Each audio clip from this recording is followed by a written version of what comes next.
Donc, dans le cadre du projet BeSmart, on réalise plusieurs démonstrateurs qui sont des bâtiments qui sortent du sol, qui sont construits et qui ont des façades qu'on dit actives, des façades qui vont produire de l'énergie grâce à des panneaux solaires. Et un de ces démonstrateurs, on a de la chance de pouvoir l'avoir construit à Oslo. À Oslo parce qu'un des partenaires du projet européen BeSmart est la commune d'Oslo. Et ce qui est extrêmement intéressant dans ce projet, c'est non seulement le démonstrateur, mais c'est aussi tout le contexte dans lequel il se trouve. La ville d'Oslo a pris des décisions qui sont extrêmement ambitieuses en termes de durabilité, en termes d'environnement, pas seulement environnemental aussi, mais aussi social.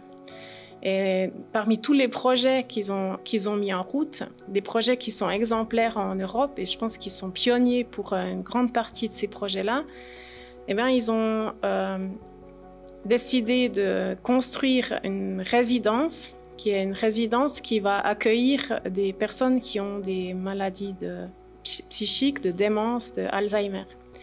Et ce qui est particulier dans ce projet-là, c'est que cette résidence, elle se trouve au cœur de la ville et qu'elle est pensée pas comme un hôpital, comme on le voit plus traditionnellement, mais comme un ensemble d'appartements, comme un village en fait qui est reconstruit et dont tout a été pensé pour que ces personnes qui auront des problèmes de mémoire probablement ou des problèmes psychiques importants puissent s'y sentir bien en ayant aussi une certaine indépendance de vie, bien que tout le village en fait sera bien sûr accompagné aussi par des professionnels du monde de la santé.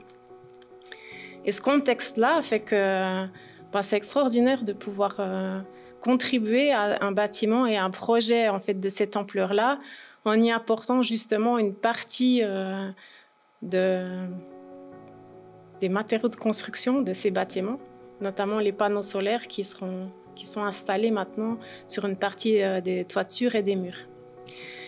Et ce qui a été très intéressant pour Compass, c'est qu'on a eu la chance de pouvoir réfléchir avec eux comment, grâce au fait qu'on puisse aujourd'hui esthétiser aussi ces technologies solaires, comment est-ce qu'on peut amener aussi un message à travers l'esthétique de ces panneaux, comment eux peuvent porter aussi finalement ce message social et de ce qui va se passer en fait dans ces lieux-là.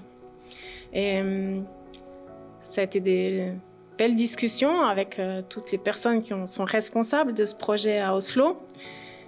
Et puis l'idée est venue de pouvoir imprimer sur ces panneaux solaires des poèmes de la littérature traditionnelle norvégienne, qui est là un peu comme une mémoire collective qui va aussi probablement aussi rappeler certains souvenirs à ces résidents qui seront là, en tout cas qui va émotionnellement certainement leur parler.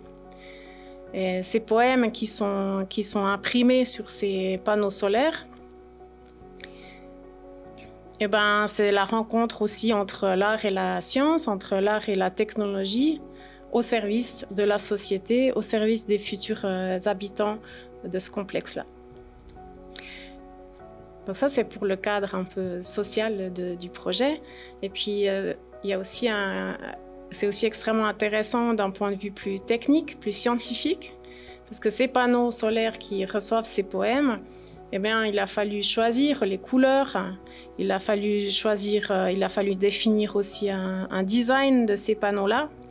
Et ce choix, il a été fait aussi de manière très collaborative avec les équipes de chercheurs du projet qui développent ces technologies qui permettent d'amener la couleur pour essayer de trouver l'optimum entre l'esthétique et l'efficacité. Parce que c'est des panneaux solaires qui produisent de l'énergie, qui ont cette fonction de produire de l'énergie, mais qui ont surtout une fonction constructive. C'est une partie de la toiture ou c'est une partie d'un mur. Et puis, ils ont une fonction qui est très importante ici, esthétique, puisque avec ces écritures et ces motifs qui sont dessus, eh ben, ils amènent un message et ils amènent une immense valeur additionnelle finalement à l'objet technique qu'il est lui-même. Et puis ce choix, en fait, cette collaboration pour trouver cet optimum-là, il est fondamental, c'est quelque chose qui est extrêmement important, qui est aussi exemplaire, parce que dans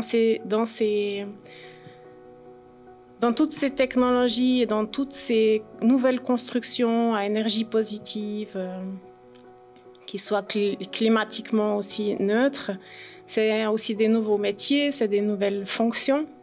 Et puis, il n'y a personne qui sait tout faire. On est obligé de passer par la collaboration.